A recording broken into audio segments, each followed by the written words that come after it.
Democracy in the West African sub-region has been described as nascent or fragile, and one of the main challenges facing the growth of democracy in West Africa has been the issue of insecurity and other developments of recent times, including in Burkina Faso and the Sahel region, Niger, Mali, and unconstitutional takeovers of power. This gathering of experts seeks to analyze the issues and what impact terrorism and counter-terrorism are having on democracy and livelihoods, and the progress being made by West African countries to address these recurring decimals. We've seen Nigeria also, grappling with some of the challenges. So this policy dialogue is actually to look at how should Nigeria particularly be appraising development in West Africa in terms of terrorism and counterterrorism, what should we be doing, what should we be expecting, what countermeasures, what's the impact of these initiatives, and what measures should the government take as a whole to rebuild resilience in democracy and make counterterrorism efforts very effective. The issues are far-reaching.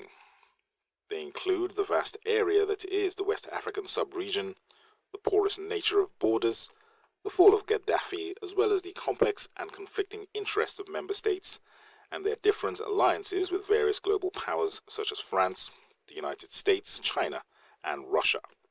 Whatever approach we are going to adopt, we must treat terrorism as non-traditional security issues, so that we look beyond just deploying military.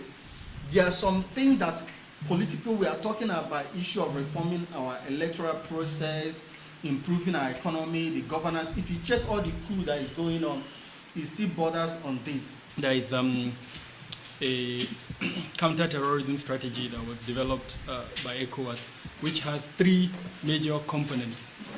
The preventative component, then the pursue component, and then the reconstruct component. In other words, there is a commitment by the region to eradicate terrorism, as it were, along these three major components. And what are the cross-cutting issues betwixt counter-terrorism and democracy? The first is rule of law that allows for the observation of legal and policy frameworks, particularly those pertaining to healthy human relationships. I think time has to come when we have begin to now make more traditional those so-called non-traditional means.